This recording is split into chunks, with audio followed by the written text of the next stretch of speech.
ఒకప్పుడు సినిమాలు హిందీ, తెలుగు, తమిళ్, కన్నడ ఇలా వారి వారి భాషల్లో సినిమాలు రిలీజ్ అయ్యేవి. కానీ అదంతా old trend. Present pan India cinema trend నడుస్తోంది. బాహుబలి సిరీస్తో ఈ ట్రెండ్ స్టార్ట్ అయింది. సినిమా బాగుంటే చాలు అది పాన్ ఇండియా లెవెల్లో హిట్ అవుతున్నాయి. అలా బాహుబలి నుంచి మొదలు పెడితే రీసెంట్గా వచ్చిన పుష్ప 2 వరకు సినిమాలు పాన్ ఇండియా లెవెల్లో సత్తా చాటాయి.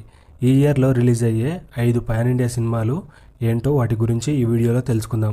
మీరు గనక మన ఛానల్ని ఫస్ట్ టైం చూస్తున్నట్లయితే వీడియోను లైక్ చేసి ఛానల్ని సబ్స్క్రైబ్ చేయండి. ముందుగా మన darling rebel star Prabhas movie నుంచి మొదలు పెడదాం. నిజానికి పాన్ ఇండియా స్టార్ అంటే ఫస్ట్కు గుర్తు వచ్చేది ప్రభాసే. ఎందుకంటే తాను బాహుబలి నుంచి చేస్తున్న ప్రతి సినిమా పాన్ ఇండియా లెవెల్లో రిలీజ్ అవుతున్నాయి. ఇప్పుడు రాబోతున్న ది రాజాసాబ్ సినిమా కూడా పాన్ ఇండియా సినిమానే. ఈ మూవీ ఏప్రిల్ 10న విడుదల కాబోతుంది. ఇప్పటి వరకు చిన్న సినిమాలు చేసిన